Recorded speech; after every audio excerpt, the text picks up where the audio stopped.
Hi there, pals. Brad Kolodner here from the TrueFire artist channel, Clawhammer Corner, dedicated to all things Clawhammer Banjo, and I'm thrilled to be part of the rhythm series here with TrueFire.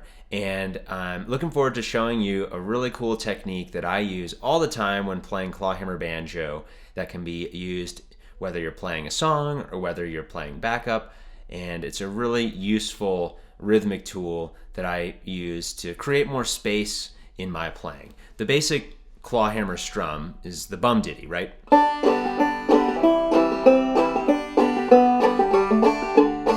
And that sounds great, nothing wrong with that. But all of that strumming in there can be replaced with what I call the ghost strum.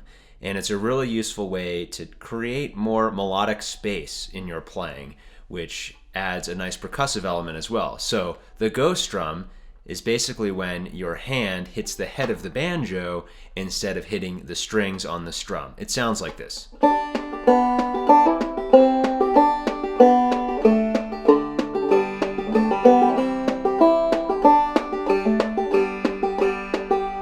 A really cool technique that can really open up your playing. And I'll just demonstrate this in a tune, and then I'll break down how to play the ghost strum piece by piece. So here's one of my favorite fiddle tunes. I teach this one in the channel. It's called Boatman.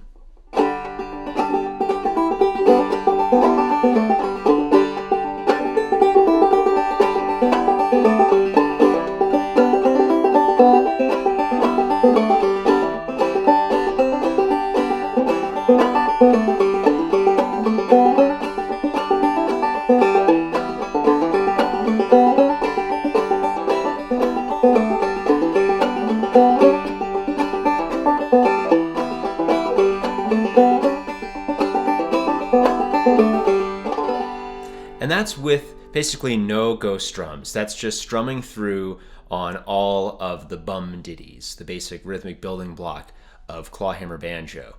But I'll play it again here with ghost strums, just to show you what we're working towards. So this is Boatman with ghost strums.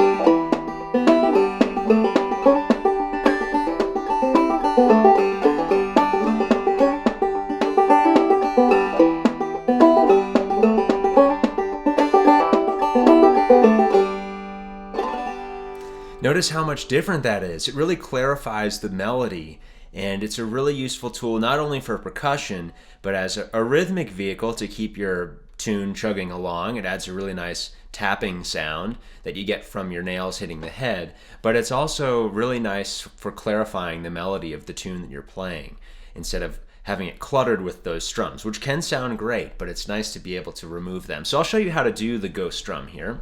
So let's just practice our basic bum ditty. So play a bum ditty on your first string. And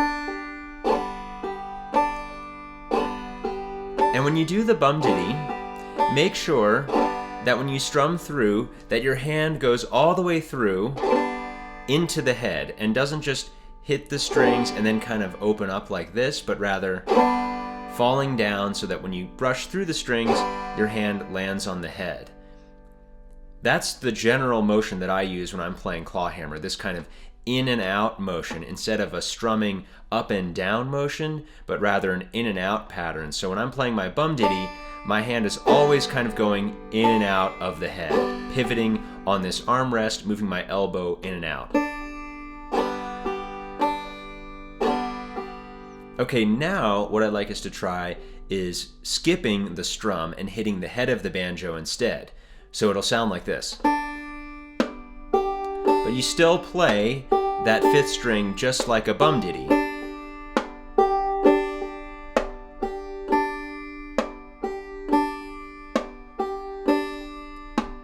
So it still has that bum ditty feel, but instead of the strum, we're getting the head. And I'm using the outside of my fingernails to tap the head of the banjo. So from the side, you can see that my hand hits like this.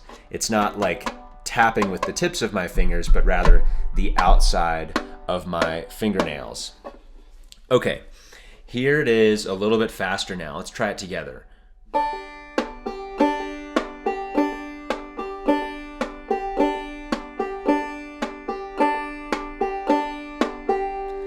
It's important to keep your hand still in this nice, firm claw position. You don't want to be flicking or bending your wrist or being too floppy. You still want to have a nice, firm claw.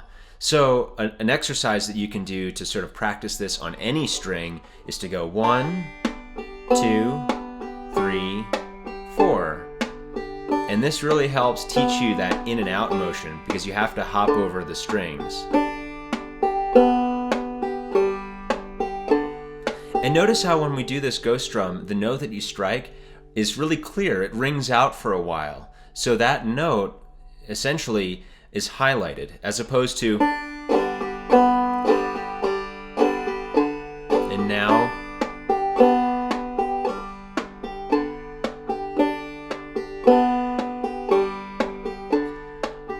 You can also practice this with a chord. So let's play our C chord, same thing.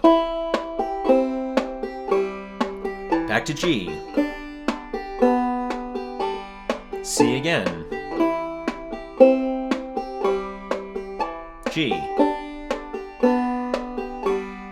Maybe your D chord.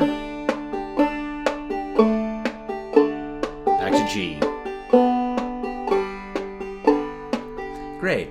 And a couple final points. This isn't an all or nothing proposition. I rarely use only ghost drums. I like to mix them in at different times while I'm playing. So it's really nice to practice them like this where we're just using them all the time, but ultimately the goal is to use them every now and then. So for example, when I'm playing that tune, Boatman, I might play the first one as a bum diddy, but the second one as a ghost drum. Or you could switch it.